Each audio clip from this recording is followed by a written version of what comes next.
Welcome to Great Talk and Entertainment. I am your host, KJ, and this is the podcast where I review movies and TV shows from all your favorite superheroes, including Marvel Comics, DC Comics, and much more.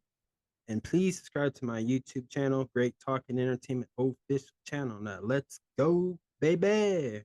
Now, I have a very, very special guest for the Great Talk part where we have great conversations and we're just talking, and it's going to be very entertaining. So, without further ado, I would like to introduce to you the world professional wrestler, former elite pro wrestling heavyweight champion, Yoder. What's going on, buddy? How you doing? Hey, good, good. How are you? I'm doing great. I want to thank you for having me on this podcast. Uh new to me. I don't do internet stuff too much, but here I am tinkering with stuff. The lights are on bright and I'm here with you. So we're doing pretty good. All right. And I just want to thank you for coming on here because on here, we talked about we on here I talk about a lot of comic books from Marvel to DC and pro wrestling to video games to everything. And Cool. so the I should audience who blend in listen well. the audience who listen to this, they're gonna enjoy you and they're gonna probably want to come see you at the Hopefully, next event. hopefully I gain some fans out of this. You never know. So let's start from the beginning. How did you get into the business of pro wrestling? Pro wrestling. So definitely as a child, grew up as a fan. Definitely a major fan. I was a Hulkamaniac. Grew into NWO. I loved pro wrestling. So uh, when I was in my 20s, I knew a friend of mine that was a pro wrestler. I'd seen him do it, and he played an intricate part in the future down the road. But at that age, I thought about dabbling into it, but I didn't because I had three children and a family to raise, and I chose to be, I guess, a musician and stick to the music and the home life at that time. Now, years later, through years later, I started doing a little bit of promoting and booking. I started getting involved with the Prairieland A-Bait, which is a bikers' rights organization, and started booking shows and whatnot. And I decided to start bringing wrestling into the parties, into the rallies, and doing that, I had reconnected with Gavin Alexander, and that was the guy from the beginning that told me, hey, anytime you want to come, let me know. Started booking shows. Gavin was part of that stuff. And then I met Joey Grunge at one of the shows and found out that he had a school in Lincoln, Illinois. And at that time, my kids were grown, life had changed. And I said, you know what? I'm going to try this. And because I was booking the shows and I got to be a referee, I got to taste the inside of that ring, and that's really what did it. Being inside that ring with a ref shirt and a crowd, I was hooked. So I went to the School of Smothers, and at the same time, while I was doing my booking and promoting, I fired up my own promotion, Soy City Wrestling. My idea was just to be booking, maybe some refing. I was a ring announcer. I was doing a little bit of everything while I was in the school, and I created Yoder out of this. I didn't create Yoder. Yoder's always been a thing, but I brought Yoder to Tracy Smothers and told Tracy about my idea. And of course, there's already been Amish Roadkill was another Amish wrestler. And Tracy loved the idea, but he told me if I'm going to do it, I had to be real and I had to be, just be real with it. Can't be fake and can't do whatever. And that's where it all started. It started from booking and promoting, getting into the School of Smothers, and then in the School of Smothers, I started. I was the sound man, so I did all the sound stuff. I was their ring announcer. I was refereeing. I didn't get to wrestle for a long time, and I finally got to come out as my Yoder character, and it's been mind blowing since then. It's been crazy, a crazy, crazy ride. But yeah, that's how I got into it. I've done everything in this business, a little bit of booking, a little bit of ring announcing. I carried that trailer with the wrestling ring for forever and a day, and now I sit back and I kind of enjoy this ride. It's been 5 6 years, and it's been mind blowing ride for sure. And I can attest to that because obviously you and I go way back, and I seen you. Yes, the last time I saw you would have been near Peoria. Where was that at? That auction house you were training, was you not? Yeah, and it was at Bartonville. Yes, okay. So yes, we go way back. And so, can you explain, like, especially to the viewers, the difference between being a booker and a pro wrestler? Well, the wrestling's really fun, and being a booker is just really you got to deal with a lot of stuff. So being a booker, you got to deal with all the talent. You got to figure out matches in your mind, put together cards, do your booking. When you're a pro wrestler, all you have to worry about is just that one match and doing what you do. So, yeah, it both are fun, really. That's why I still dabble into the booking.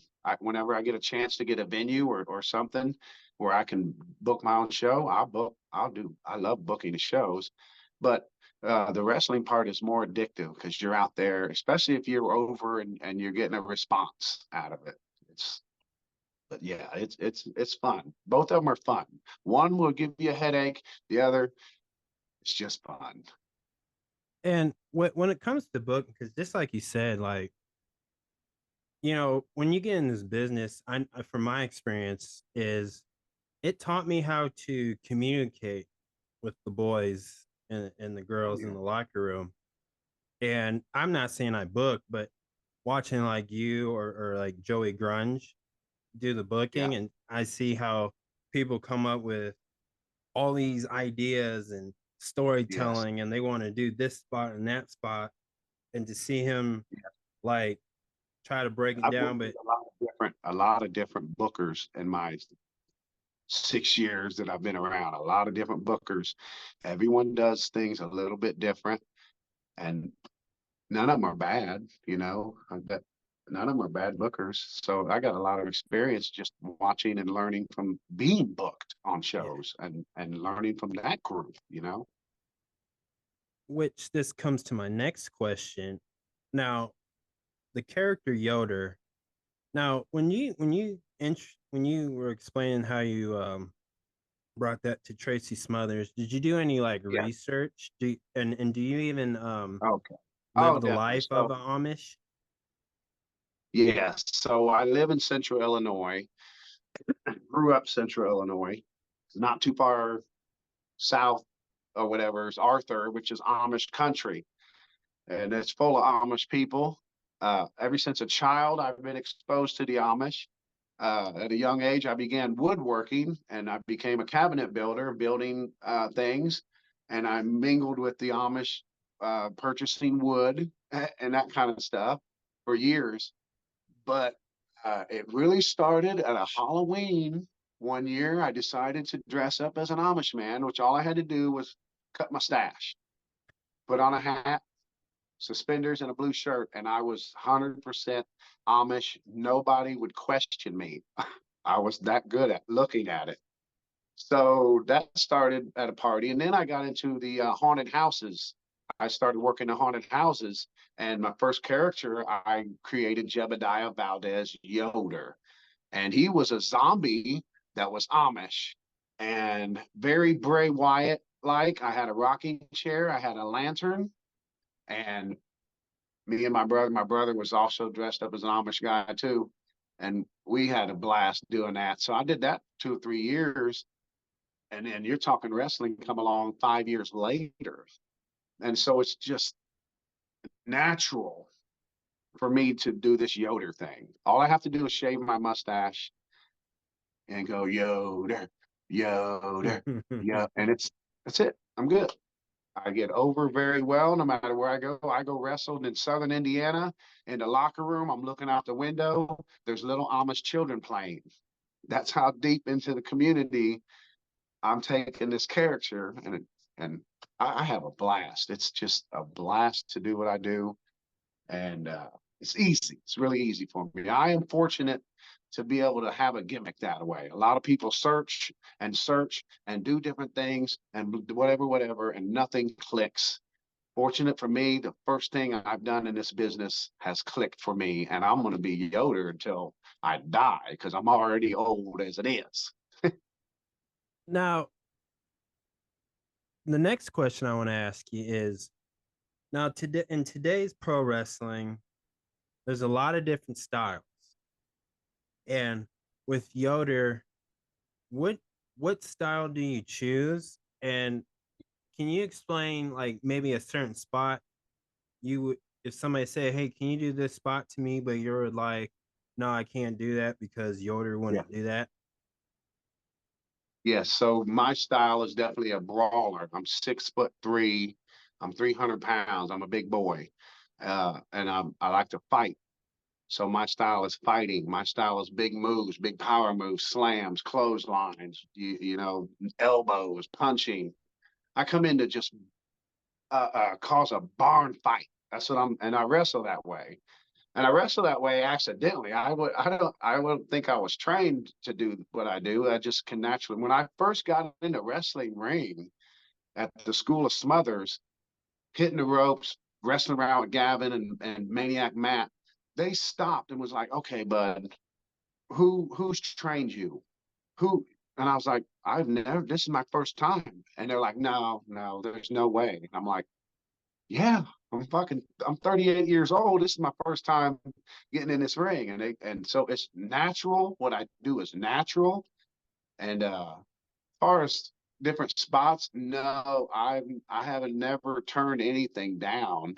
I've done a lot of the little high flyers want to do the hurricanranas and the things from the top and this and that, no problem. I got no problem picking up the little guys and tossing them over the ropes. Done that. Uh, I enjoy fighting big brawlers, big boys, Gavin Alexander, Tyler Bodine, Magnus, big ass, Kyle Piper. I want to fight big guys because that's what I'm into is the big Andre Hogan, them kind of things. You know what I mean? And I And just not too long ago had wrestled in PWA. I wrestled you could call him lucha, a lot of flips and this and that, and that I never wrestled anybody like that, but that was the funnest, easiest match I'd ever done. And I didn't have to beat up, body slam, or nothing. Just had a blast in that. oh, that's awesome. And Yeah. what about when it comes to promo? Like what's your opinion on the promos? Well, I'm smart enough to know that I'm not a good promo. So I have a guy. Uh, I've always had a guy doing my promos on the internet because the Amish don't get on the internet, right? Duh. So I have a guy. His name's Samuel Stolpus. He cuts phenomenal promos for me. And then it got to the point I had a microphone shoved in front of me at a live show, and I really didn't know what to say. As an Amish guy in my character, I should have just grumbled and threw the mic away, but I ended up barbling out some stuff that made no sense. And at that point, I realized I need to have someone next to me. If they ever get in that situation again, he can grab the mic and speak for me. So I have a guy that looks just like my other guy on the internet he's a trained wrestler, but he's also my manager, Eli Stolpus. And he cuts promos for me. So yeah, I'm smart enough to know that I'm not that good at promos. I'm not comfortable on the camera, that kind of stuff yet. I'm trying to get there. I have to get there because eventually I'm going to be by myself as Yoder and I got to talk. So I got to evolve. But yeah, promo though is 50% of your character. When you got to be on the internet and you got to be present, and in order to do that you got to cut promos. So I'm fortunate to have a team behind me. I'm fortunate enough to have people to help me get up to the next level that I need to be, things that I can't do. So that's how I deal with it, the promo. Yeah, because a lot of days everybody wants to I enjoy your I enjoy Yoder thing so much because it's kind of like refreshing. Just because like when I Yes. turn on the TV, everybody does like another version of a pipe bomb or you know Yes. well Or here's the thing: when you see my promos, I I I edit them, I design them, I actually write the script.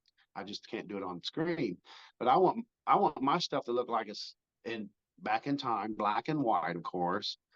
You got to set the scene. You see a lot of these guys cutting promos in their bathrooms or in the garage, and then also guys that are just not in character. As soon as I see a promo and it's a guy in regular street clothes, I'm scrolling on by because you're not believable. You know, if you're a wrestler, what I should be able to look right at you. Oh, he's a character.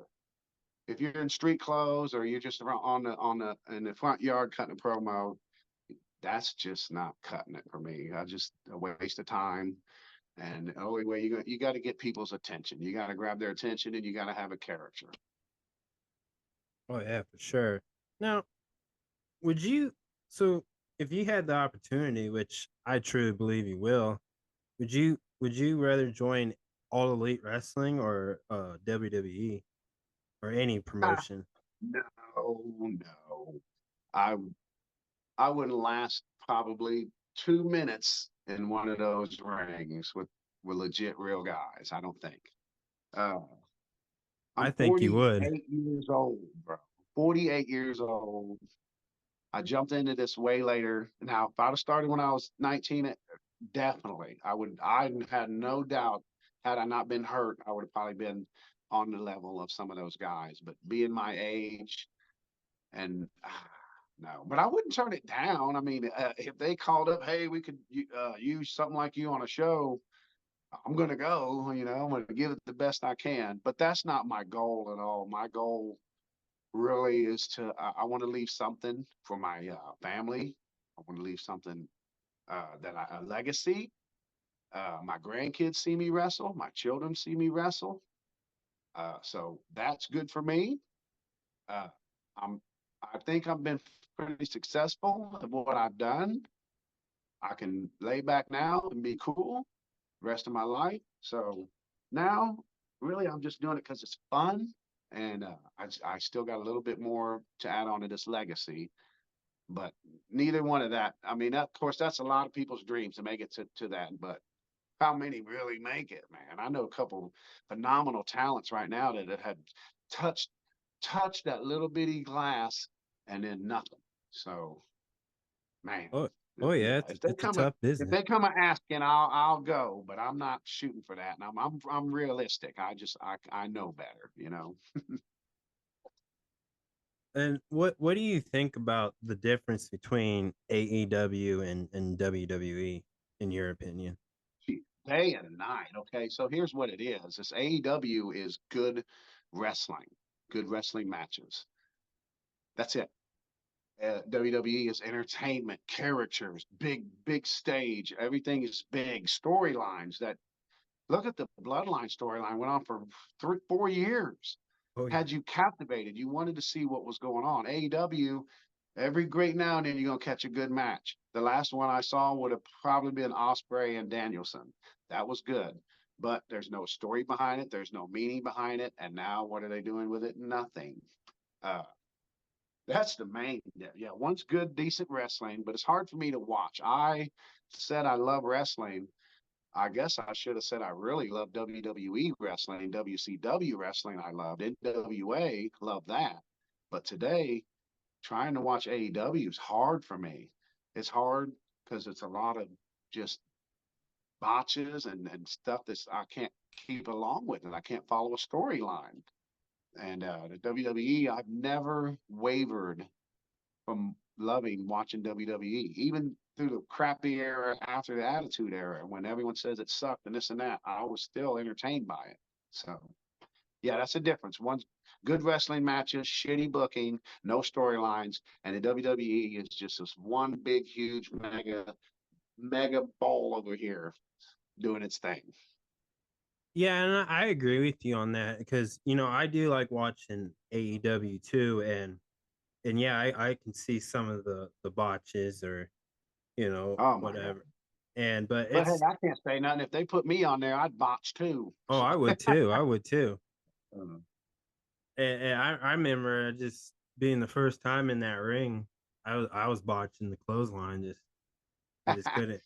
so I document, or I say I document. I record every match I've been in, and I've got them a lot. I got most of them on YouTube. I just don't put it out there for people to see, but I put them on there because I watch. I watch and see what I do and make it better. And you go back and watch. Okay, I'll say I wrestled Kamala Jr. in Bartonville. Yep. And you watch that match, I was green as shit. And then you watch me wrestle Bull Bronson from Wrestle for a Cure. Two totally different wrestlers in my mind because I've learned so much just being in the ring. Every time you get in that ring, you learn something. I just learned just this past Sunday how to do or take a hurricanrana. I've been here 6 years and I ain't. He said that, and I'm like, well, how do I do that? And he looked at me like, what? How long have you been wrestling? I'm like, oh, maybe 6 years. He's like, and you've never taken a hurricanrana? I'm like, not yet. I learned that Sunday. I learned how to take a hurricanrana. Now I gotta bring this up. Now, what's your opinion on the Vince McMahon scandals? It's hard to believe to me. I, if not for Vince McMahon, we wouldn't even be talking about wrestling. I don't think we'd be talking about music and probably that's it. Vince McMahon made wrestling what it is. I mean, so you can't take that away. Uh, it's hard to believe that stuff though, because his whole life he's surrounded by the most beautiful women possible. So why wouldn't did this never happen before? Why now? And it's just hard to believe. It's kind of like it feels like my grandpa did it. I love my grandpa. Uh, maybe he gets drunk sometimes and talks shit to women. Whatever. It's just hard. It's hard to swallow. So yeah, that's how it just blows my mind. I want to wait until see when it's all said and done and over. When there's evidence out and blah blah blah. Because right now it's just hearsay, and this has been what 3 4 months ago, and nothing's come out of it. Nothing. If he's done something, why ain't he arrested? Why ain't a trial date set? So that's another thing. That's another thing that happens in this world, and then it seems like it gets swept under the rug and forgot about. Yeah, it's crazy because he's like not even part of the WWE, like thing Oh, that he. well, I will say this: since he's gone, the product is so much better. Yeah. You can tell now that Vince ain't got his hands on everything. It's man, wrestling is way better over there. So it's good stuff. Now, Good for the business. oh yeah. Now I know that you were talking earlier that you were once in a band making music. What type of music would you say it's like of bands of So type of rock? when I started playing music, I had to have been 21 years old, and my choice of instrument was the drums. And I learned. I went to a few lessons, whatever, but I wasn't really a good drummer. And then I met other friends of mine would come over and hang out, and we take our crappy instruments and all of a sudden start making some noise out of them. And it evolved into a band. And we played metal, definitely metal, screaming vocals, heavy riffs. I'm not much of a double bassist, but I'm good with beats and my timing and that kind of thing. So I started metal as a drummer. Jurassic Slap Ass was the name of my band. Jeff Jarrett. That was I always came up, I was always creative in that sense with band names, the merchandising. And then, okay, this is 2000, 99, 2000. MP3 had just started. There was Yahoo had just started where you could have GeoCities and have your own little GeoCity pages. That was the only way for bands to promote them. And I was on top of that. I would create websites for the bands. We had a bunch of different bands around us. We're all friends, 4 or 5 bands. And I'd make little websites. I reached out and started booking. I reached out to places in Champaign, Springfield, Danville, St. Louis, and started a network. And out of that, I created Terrorizing Entertainment, which at that time was promoting, booking shows. I would make so then you had to burn your own CDs. I had a CD burner and would spend days burning hundreds of CDs for bands, sticking their labels on them, making their inserts. I did all that kind of stuff. That's what came started the Terrorizing Entertainment thing. And so that was '01, played metal. I did that for 6, 7 years and then and I evolved into becoming a vocalist. I started singing, sang metal because I like to scream. So I did the metal thing, and I was in probably 5 or 6 different projects. And then as I got older, doing the original music just wasn't making no money. You never made no money. It was just off of your merch, which is very similar to pro wrestling. Without merch, you ain't really making no money. Uh, I as I got older, I created another band called the Prairie Land Rebels in the year 2000. And that band was, I was a drummer, played classic country, classic rock, some new stuff, whatever. It was a cover band. And with that project, it was pretty successful for me. We had about a 10-year run. Merch, I sold a heck of merch. We did big shows. We played with David Allan Coe. We played celebrations. We recorded our own music. And all that all that music played a big role into the evolution of what I do now. Because the music, the booking, the merchandising, I came into wrestling already knowing how to market myself because I've been marketing bands for 20 years. And I also know how to promote myself. I've been promoting bands for years. So I love the music. I still have a studio full of, you're in my studio now. I have guitar rigs, drums, pianos, bass rigs, and I don't do nothing with them. I look at them, I dust them off. I come down every now and then, play a little lick here, play naturally play it, but I don't know what I'm playing. Right. And yeah, I miss playing in a way because I had to give my music up to do the wrestling. There wasn't no time for playing gigs and wrestling because wrestling, when you first start and you're learning, and if you want to be real to on the grind, it's every weekend. It's every two or three times a week during the training. It takes all your extra time away, and so I gave up playing live music so I could be a pro wrestler.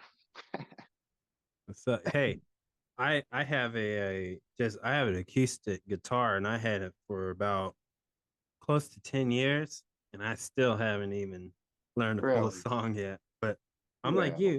you. I'll go in my nerd cave in here and sometimes I'll just grab the guitar and start strumming, but Wow. I never really I tried like YouTube videos and stuff. I just can't Yeah. memorize, I guess. I don't know, but I feel your pain on the music. Like it's I tough. like Like music. I got an acoustic guitar. I do a lot of camping. So as I'll get older, I'm starting to do older people stuff. So I do a lot of camping. I'll take my guitar with me camping, play around the campfire. Because I have a very vast love of music. I'm a range that blows some people's minds. I love Master P all the way to Conway Twitty, Rage Against the Machine to Johnny Cash. I'm all over the place. So I'll take that acoustic guitar out there, and that's about the only shows I put on anymore. would you I know you said you don't do a lot of original music, but would you ever because I know you come out I know your theme song is the Weird Al Yeah, Anchorville, but would you ever create your own original theme entrance? it wouldn't make no sense for Yoder because the Amish don't like music whatsoever. There's no music in the Amish community. No guitars. They sing, they hum. That's it. That's it. So Okay. yeah, I thought about it because I'd made music for other people. I've made little guitar riffs, and I've done work for Gavin, or yeah, Gavin Alexander. Did a little video stuff for him back then. As far as the Yoder thing though, so my Yoder song now has a intro where my manager comes out, and I haven't paid a little homage to Bray Wyatt, and it's got Bray Wyatt's original theme song slowed down, really slowy, creepy. My manager comes out, and then it starts out with "I am the man that they call Yoder," and that's me singing to the tune of "Man of Constant Sorrow." Why I did that, I don't know. I did it, recorded it, put it on, and then I have Weird Al's song come out. So that's one of them things that just come off the top of my mind. And my intro, even though it might be Weird Al, is still very original kind of ordeal. Oh yeah, And and why it not? works. I mean, what other song is there that relates to Amish people other than Amish Paradise? And then Joey names our first time he gets another Amish guy. What does he call us? Amish Paradise. I'm like, oh, that's original.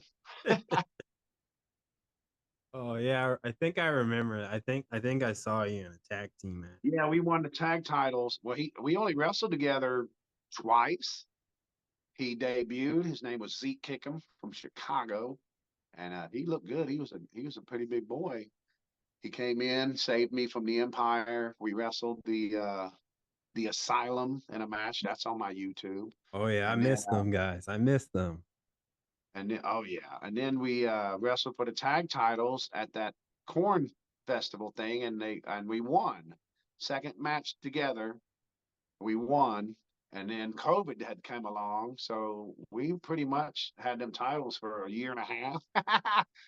A year and a half, we were the champions, and we wrestled one time. Well, he won the belts, and that's the last time we saw him. And what advice would you give somebody who wants to get into the pro wrestling business? Well, I first want to know what they want out of it. Are you trying to be a megastar? Are you trying to go to the tippy top? If you're trying to do that, first thing you need to do is hit the gym and work on beefing up and being as big as possible. For the little guys, man, you're talking so it's been pretty easy for me to get over and do my thing because I'm big and massive. I'm bigger than 90% of any roster I go into. So I think the bigger guys have an advantage, especially if they're in the gym, they're beefing up, their bodies look good, and find you a character that you feel good in, especially in the indies. Find you a character that you feel comfortable doing and turn it up a little bit. To the little guys, man, they got to be more creative. They got to bang their bodies to death. So to them, I say, drink your milk, take your vitamins, because you're going to need strong bones, and it's going to be a long hell of a ride. And that's how I feel. That's my advice right there. Awesome, man. And as we wrap this up, is what I wanted to give you the rest of this time to promote and how can they follow you on what social media and just Okay. let them know So I'm what's on the next Facebook. shows. Yes. Facebook. I do most everything I do is on Facebook. Yoder for life.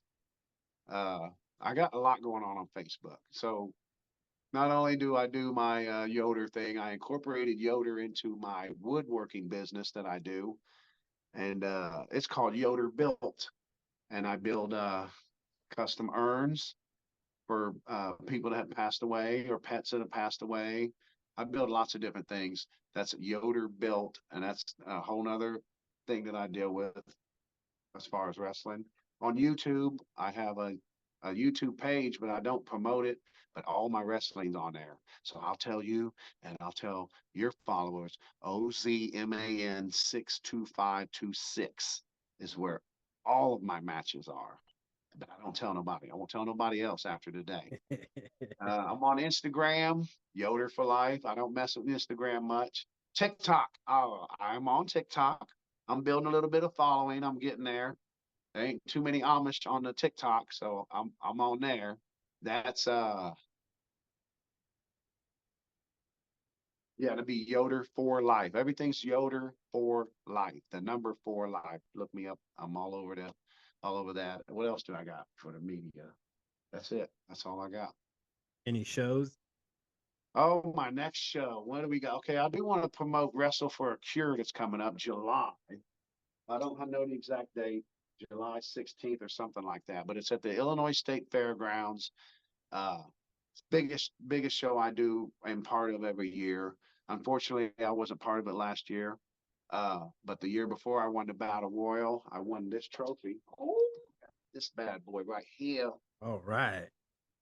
Yeah, this right here is the Dusty Cameron Memorial Battle Royal, and it's one of the biggest things that I'm part of because all the proceeds go to St. Jude's, and St. Jude's has been something I've been promoting and helping raise money for since even my music. I've done several benefits to help raise money for them. But Wrestle for a Cure, mid-July, uh, that's going to be a good thing. I wrestle for Pinfall Wrestling once a month in Springfield. I go to Elite Pro Wrestling down south in Odon, Indiana. That's my home away from home. If you're in the Indiana area, some of the best pro wrestling in the state is in Odon, and Odon's in the middle of nowhere, so it's good stuff. Other than that, man, that's all I'm doing. I got two promotions I'm working for. I'm living my life, having a good time. So catch me if you can. All right. Awesome. And thank you so much for coming on here. I truly appreciate it. No problem, And brother. Thank you. I'm telling you, Yoder, he's gonna be a star. Like, We'll try. We'll see what happens. I believe in you, brother. I believe in you, Thank you, bro. Thank you. and you're gonna do amazing things now We'll and have to do forever. we'll have to do this again in the future. All right, bud. All right. Yeah, I'm definitely gonna come to the live show soon. Yes, come check me out. I don't know, just Springfield's the closest I'll be to Illinois. Maybe All next right. year I'm thinking about dabbling in some other promotions. I don't know. It depends. I really I like what I'm doing. I'm booked enough. You know what I mean? I've had to turn down a few promotions that I really want to work for, but I don't have the time and I gotta pace this out, bro. You know what I mean? Oh yeah. Oh yeah. Well, thank you All so right, much, bud. You take everyone. care of yourself, and All I'll right. see you. All right. Peace out, brother.